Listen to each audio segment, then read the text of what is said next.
If you're missing any of these four pieces, the cash can't flow. The money can't flow. Like any of these four pieces are critical to your success.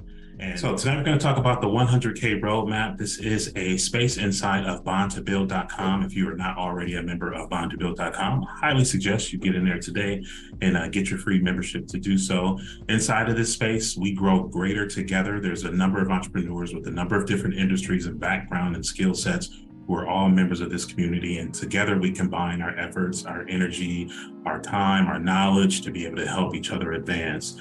Tonight is something that is really a underlying thing that, everybody who's an entrepreneur at some point in their life has to come to this point of either trying to get there or failing to get there. What I'm hoping tonight is that I can share enough information with you from my own personal experience. We might have some people here in the room with me who can share some experience from them about like what that road is like, so that you can probably get some tips to avoid some of the pitfalls or be able to approach this journey in a better way. So my first question to you tonight is, what's the number one reason businesses fail? If you're watching on social media, go ahead and put that down in the comments.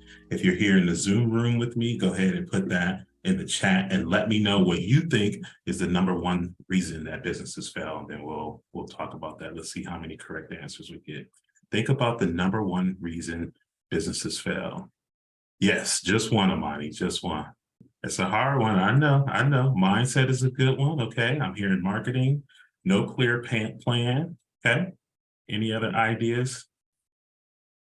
How about this one? Did anybody consider cash flow? So let's talk a little bit about what cash flow is. Cash flow is the money that you have. It's the money that's coming into the business, the money that's used to pay your expenses, the money that's the used to pay your payroll, like all of those things that are part of that is your cash flow. There comes times, you hear it sometimes in personal, people live check to check. You also hear about people having more month than they have check and money. All of that stuff talks about cash flow, and it's really having enough cash coming through in a timely manner so that you can pay for the expenses that you need to operate the business and keep yourself going. A lot of businesses end up running into a crunch because they don't have cash flow. Sometimes they don't have cash flow because they don't generate enough revenue. Sometimes they have cash flow issues because the expenses outweigh what they bring in, or maybe their billing cycles with their clients are too long and the money is not flowing through. There's a number of different reasons why people end up having issues, but cash flow is the number one reason why many businesses end up failing. It's a delicate process, and as you're growing and you're going through those initial phases, it becomes a challenge because at the same time you're trying to service clients, you're trying to generate revenue to come through, you're trying to pay expenses, and you have all these things that are piling up. And if you're starting from the point where you didn't start with an initial investment, or you're not partnered with someone who can give you capital to use when you start up, many people end up doing what they call bootstrapping, paying for stuff as money comes in, and that creates a lot of challenges. According to the SBA 2022 report, the average annual revenue for a business is $46,978. That's a small business with no employee. I was a small business with no employee, basically a solo entrepreneur. I know many of you out there watching me are solo entrepreneurs. You're running your business by yourself. Yeah, you might outsource some stuff here and there, but this is what the SBA put in their latest report that the annual revenue is. Now, what I want you to take into consideration about revenue is that this is before you've paid any bills. This is before you pay any salaries. This is before you pay any of the expenses of the things that it costs to run your business. This is before you buy any of the product and the inventory that you need. $46,978 is the average for a solo entrepreneur business. Okay.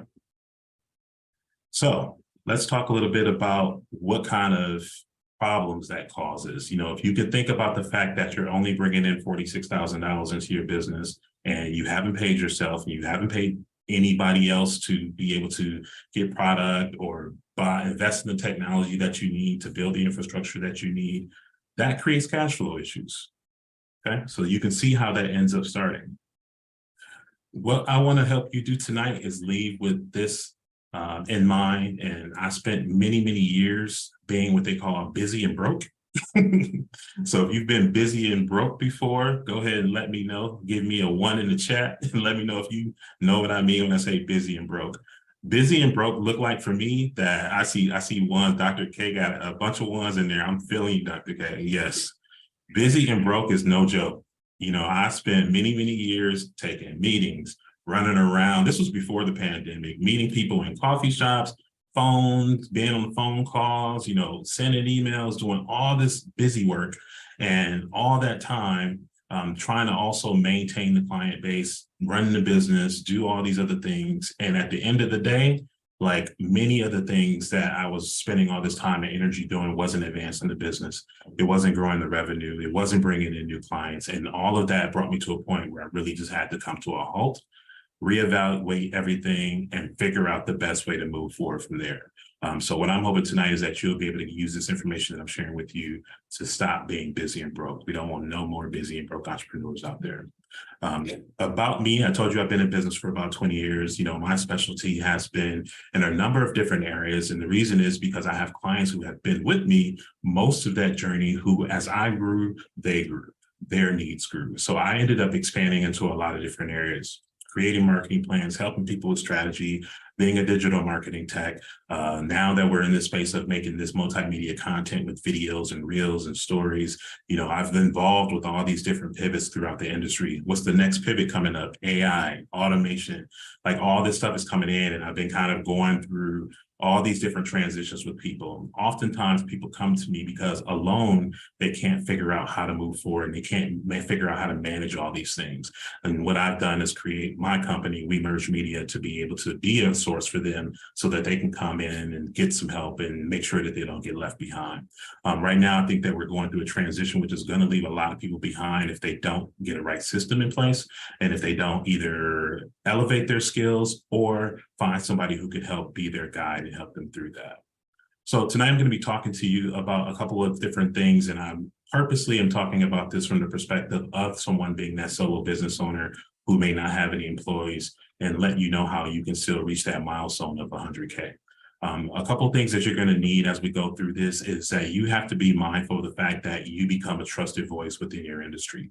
I want you to think about your career experience, your job experiences. What are the things that people come to you for that you are the expert on? There's a lot of things that people may see in you that you don't see yourself. I experienced that for a very long time. I want you to think about, like, what is that thing that I do so well, that I'm confident in, that, I can answer a question and I can get positioned to talk about this topic, and it's nothing for me. I can do that.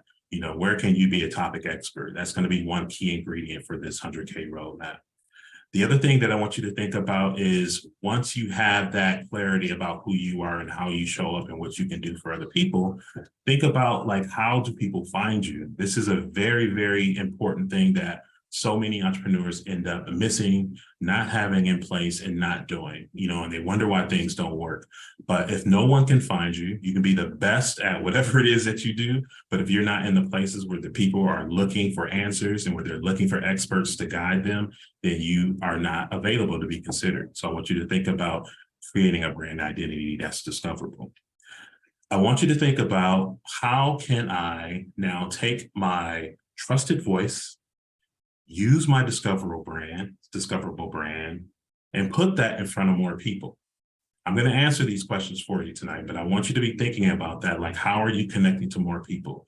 If you're one of those people who are out there right now, have reached that point where you're tired of putting your offers in front of your family and friends and you need some new folks, tonight's going to be an important and valuable thing for you to walk away with.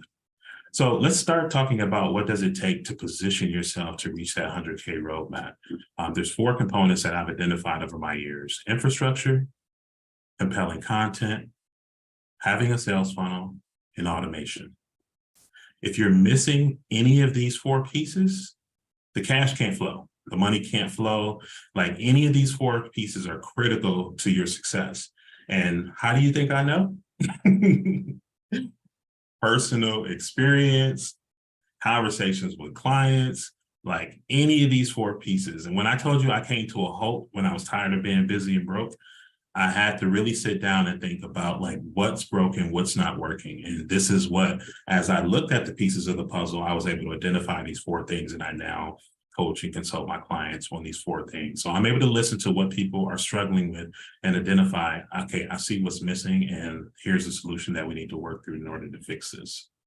So if you're wondering what infrastructure is basically what are those places that people can get to your offers? The website, maybe it's a course community that you develop, or a landing page. Do you have the payment processing system that somebody wants to buy your offer? Do you have an email marketing system to be able to build up your leads? All this stuff is infrastructure. You need to have these things established. You need to understand how these things work, and they need to be operable in order for you to benefit from them. So infrastructure, those are some things I want you to think in mind. What do I currently have? If you're somebody who's currently only operating off of social media, which you see is not on this list, you do not have infrastructure.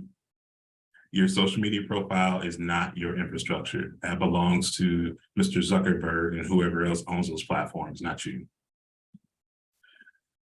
Discoverability. What is discoverability? When you think about discoverability, I want you to think about where are the places that when I show up with my trusted voice, that people can find me and people can hear about what I do and ask questions and make purchases from me. What are those places? Discoverability is all about positioning yourself to be found when people have those problems that they're trying to fix and they're looking for someone to do that. So, you know, if you think about your industry, and if people can go over to a Google search engine or on the YouTube, onto any of these social platforms, and they're looking, and you don't have any of the stuff that they're looking for to be picked up and them to find you and be able to consider you as a source of a solution to their problem, you're totally missing out on that part, okay?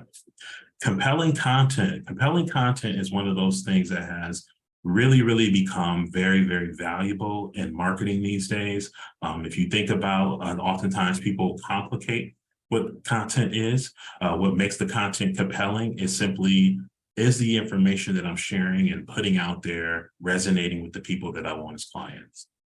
So if you have content that's going to speak to the emotional tie to the people that you want as clients, or touching on those pain points that they're trying to work through and those problems that they're trying to solve, you need to have content that is going to speak to the people that you want to attract. And that looks a lot of different ways. Social media posts, videos, reels, blog articles, courses. This Zoom is going to be a piece of compelling content for me. There's so many things that you're probably already doing that you don't consider to be content that is, and we're going to talk about the role for that stuff and how to use it. And then I also talked about having a sales funnel, and I want you to think about a sales funnel as the gateway to your offers. So if I see your compelling piece of content on Instagram and I hear that reel and you said something that really spoke to me, how do I go buy that thing that I need or that I heard about?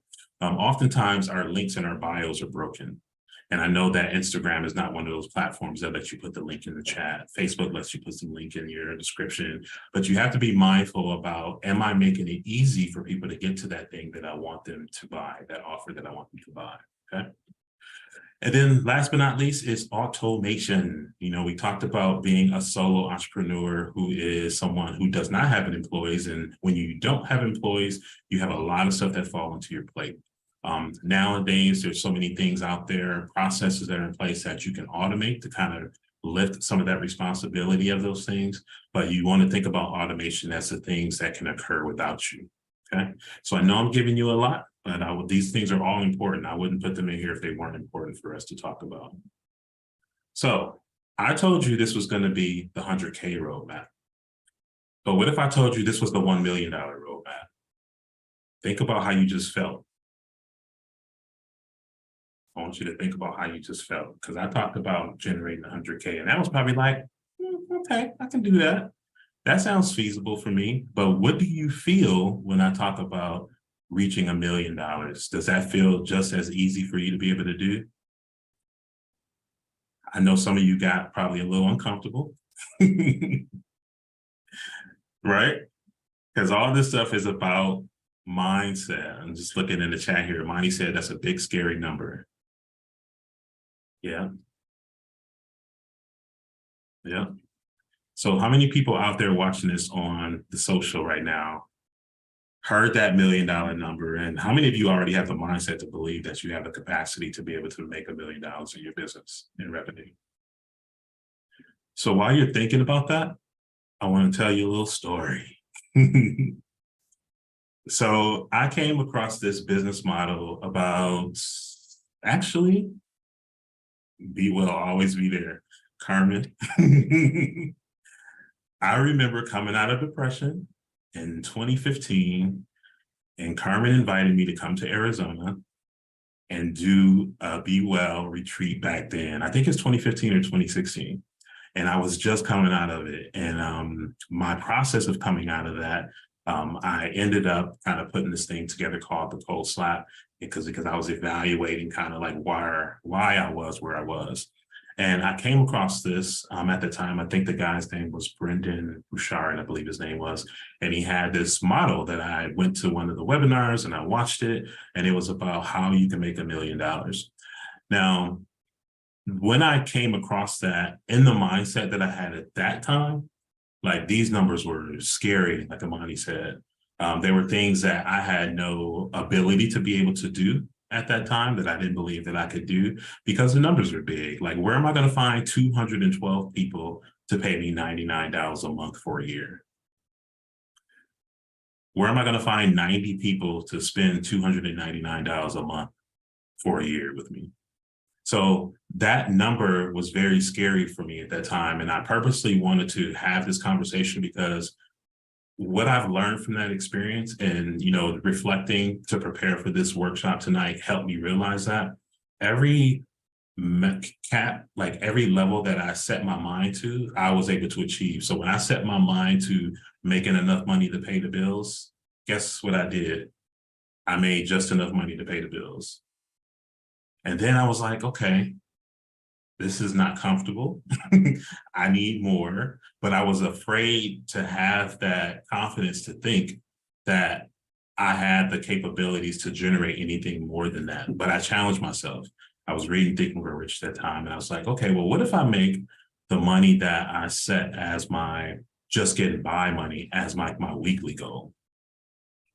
And that became a weekly goal and fumbled a little bit in the beginning of that. But what that ended up doing is it started making me reevaluate what my time is worth.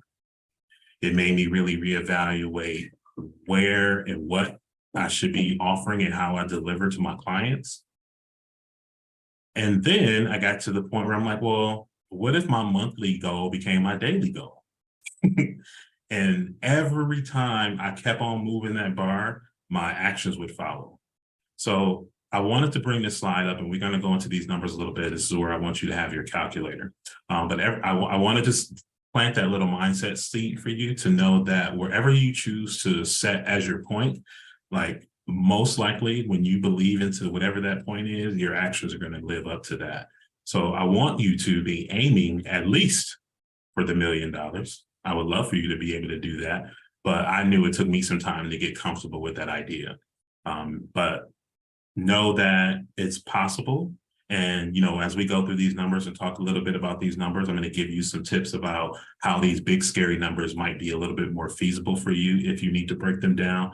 But I also want to leave some room for you if you're somebody who might be starting out and you're like, I don't even have the clarity yet to know what my offers are. You can take any of these numbers. That's the beautiful thing about math, and modify these numbers as you need.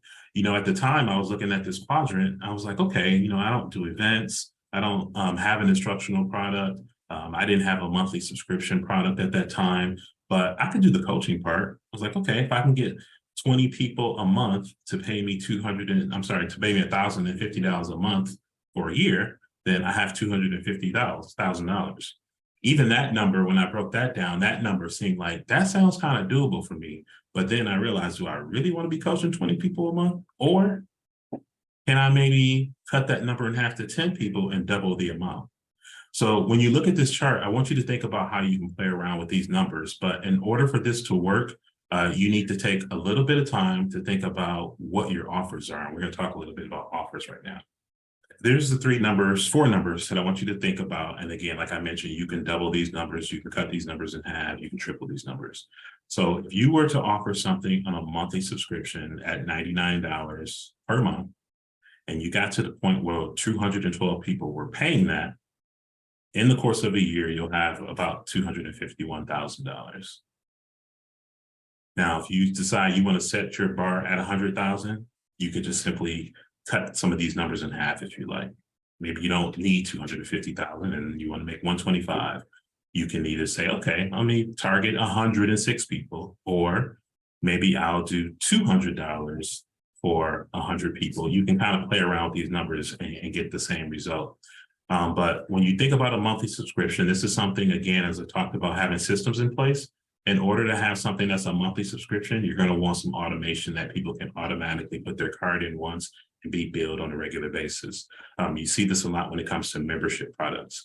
Right now in Bond to Bill, we have a number of different spaces where people are on a monthly membership, anywhere from $39 up to $259 a month. You can figure out what's going to work for you. So one of the business models is to think about something that you can offer, that you can automate. The thing that's been working well for many of us is just having a way to be able to group coach people, together into a space. And we use Bond to Bill for that.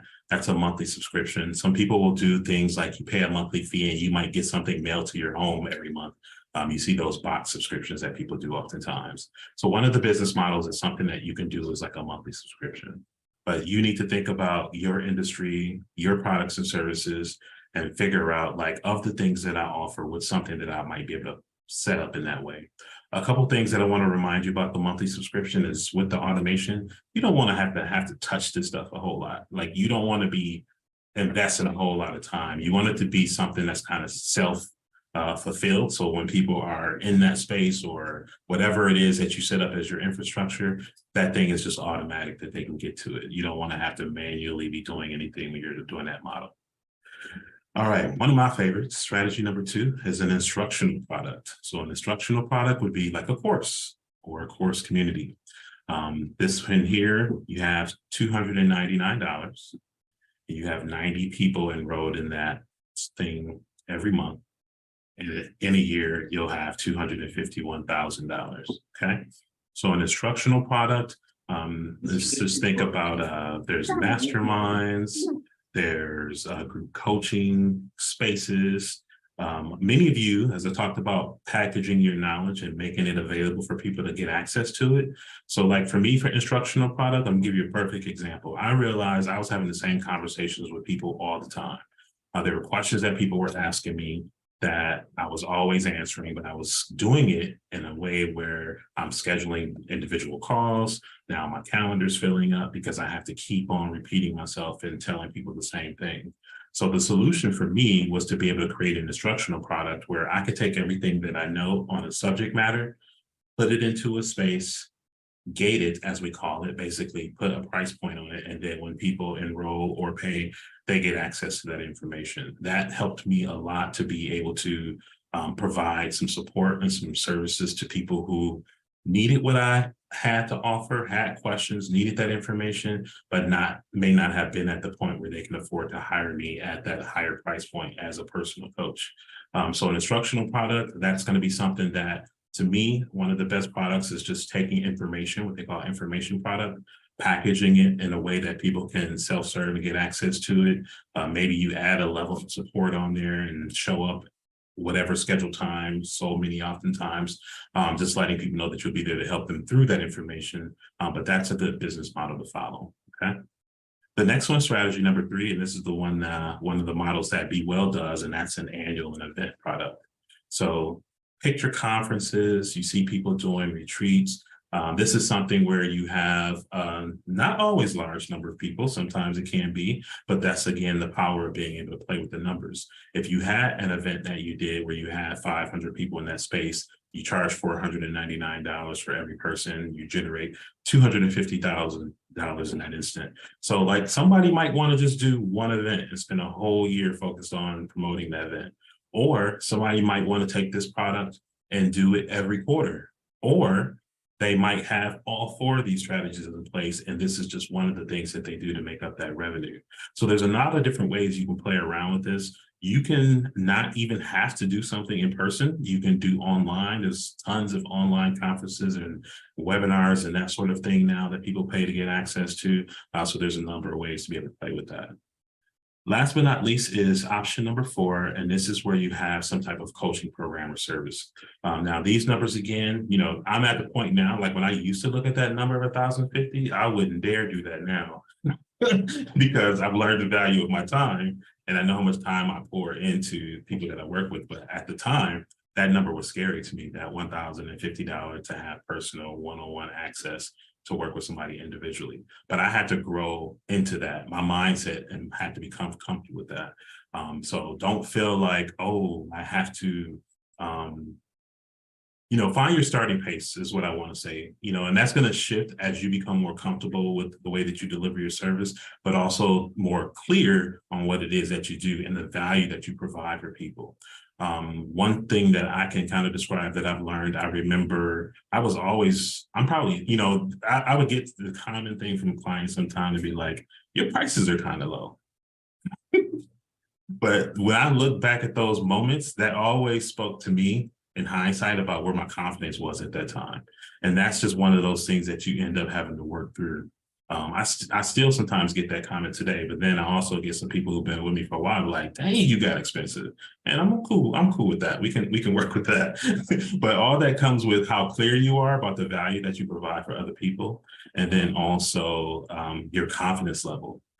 So there's people who do $1 million for one coaching session for one client. There's people who are paid. So, earlier last week, Amani had posted something up. She said, what other people can afford is not your business.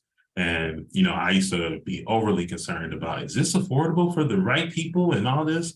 You have to really, when you start doing these numbers and you look at what it costs to run your business, you don't want to run into those cash flow issues. Like, these are the type of things that you have to take in consideration. Oftentimes, like I was just pricing stuff based on what I believed I could get for it, rather than really doing the extra work and the research to figure out what is it truly worth, and taking into consideration what value is it adding for somebody, because what it's worth is going to be different for different people. So I want you to take that kind of thing in mind. So I know this was supposed to be the 100K roadmap, but I gave you a 100K to 1 million roadmap that you can play around with these numbers with. For those of you who are here inside the Zoom and inside of Bond to Build, I will make this available for you afterwards. So now let's kind of talk a little bit about, like, okay, Mike, you tell me I need to be able to do all this stuff, make compelling content. I got to get my personal brand to be discoverable. I need to be able to have these different platforms and this infrastructure, but like how am I going to do all that? Again, I'm just one person. So I talked about packaging your knowledge and making it available for people to buy. For me, I think that, I talk about coaching and consulting. I talk about information products. I know because most of us have something that we're extremely good at, and we probably just don't see it as something that somebody else is willing to pay for. So I want you to kind of take inventory about your skill sets, think about the value that you provide for other people, think about your career. What have you learned in your jobs and your career that might be of value or something that could be packaged? We have a number of people here in the room. You have Amani, who has her National University, where she's teaching people and helping people through that journey of self-discovery. We have Dr. K here in the room, where she's helping people understand the value of maintaining their health and how to get the bag and keep the balance without going bananas and losing their balance and just falling out of space and can't do nothing. So she has information around that. I think about Carmen and her experience with retreats for the past, I was about to say decades. I'm probably not off, actually, when I think about it, since we've been working together for so long, who has her experience about creating retreat experiences and really making an impact on people. Like, all that stuff is information. There's things that you can add on top of that information to be able to add some extra additional value, but everybody has some area of expertise that can be packaged if you have the right team and support and knowledge about how to package that thing up. So I want you to be thinking about, what is it that I know? What is it that I can do? What value can I add to somebody else that might be something that I can share and make available as my offering? We talked about personal branding. So what that looks like having photos, having some kind of brand identity, some kind of way that you show up so that people, one, feel like your stuff is quality, two, feel like they can trust what you're saying and that, you know, you're making sense to them and you really understand where they're coming from. And the thing that also is unique is that like each of us have unique stories. I told a number of my own personal journey stories with you tonight. But all those things set me apart. And there are things that make me relatable to certain people and may not be relatable to others. But own those things because those things are part of your own journey and part of your personal story. And they really do add value to how people see you. I want you to always be mindful of that. Creating high value content is one of those things that I know many people struggle with. The high value content when it comes to the video podcasts, the YouTube channel, the reels, like there's so much stuff that's going out there. But I'm hoping that now that I've talked about what role these things play, that these are the things that you're putting out there so that people who find them and come across them can then come look to you to be able to help them and purchase your offers. I'm hoping you see these things as just one more thing to post. These things should have some impact and some value and make people think when they come across them. That's the reason that these things are important because they play a role in this whole foundation laying. And then last but not least, making scalable offers. We talked about being a solo business owner and that there's only so much that you can do. You know, when I looked at that quadrant and I thought about like, what's going to be best for me? What can I manage? I had to take in consideration how much support I had or how much I can handle. For me, doing things in a group format and having a higher volume of clients that I can coach in a group format and then limiting my individual one-on-one coaching clients worked well for me. Depending on how you're set up or depending on what your industry is, that might look a little bit different. Personally, you know, now that I've kind of gotten to the point where I've reached that 100K revenue map, now I have more clarity to be able to see how I can take the things that I've learned and get up into this point and start aiming for that $1 million mark, which is my goal for this year. But all these things are going to be important for you to really be able to feel like these numbers are possible. If you don't have these things in place, like I mentioned, then it's going to be very difficult for you to be able to go beyond that. So let me just talk a little bit about, you know, all those things that I talked about, how you can get the support and the help that you need. For those of you who are already members of Bond to Build, you have access to the first level, which is getting access to the space where we have a lot of different resources that you can use to be able to help you advance.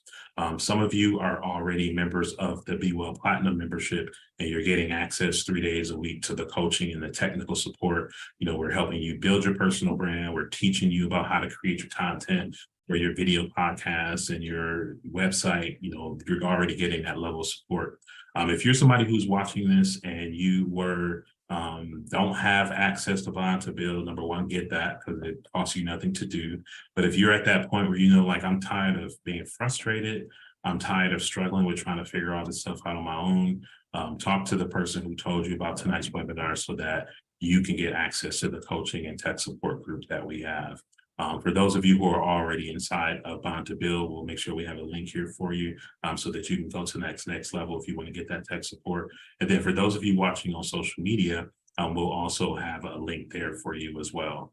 But really, I know that a lot of the stuff that I talked about can be high level, can be a bit overwhelming, and very difficult to do alone if you've not traveled this journey. You don't have the expertise or the support of other people to be able to help you. So there's a ton of stuff in the comments here. I want to kind of pause a little bit because I'm really curious about some of the people in the room, how you feel coming into tonight.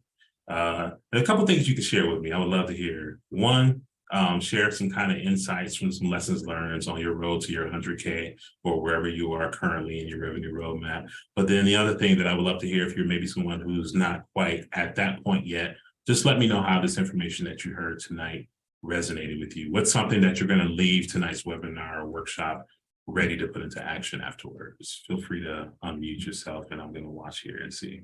Yes. Okay, a couple of things. This was priceless. This is so valuable.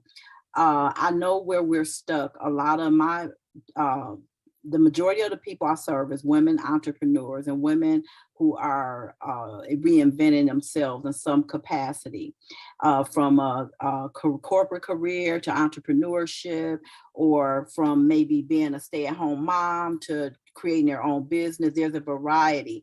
But what I believe is the thing that paralyzes us the most is the fact that we don't see ourselves as a subject matter expert. So that, because we are consuming so much content, but we're looking at where people have been building over an extended period of time.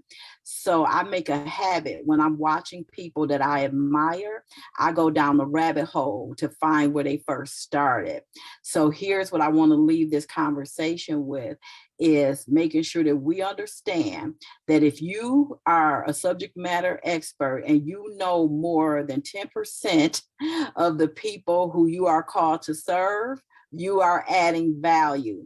And where we start has is not an indicator of where we're going to end up, but it's imperative that we start where we are, and don't underestimate the power of growing your community and having your community to grow with you.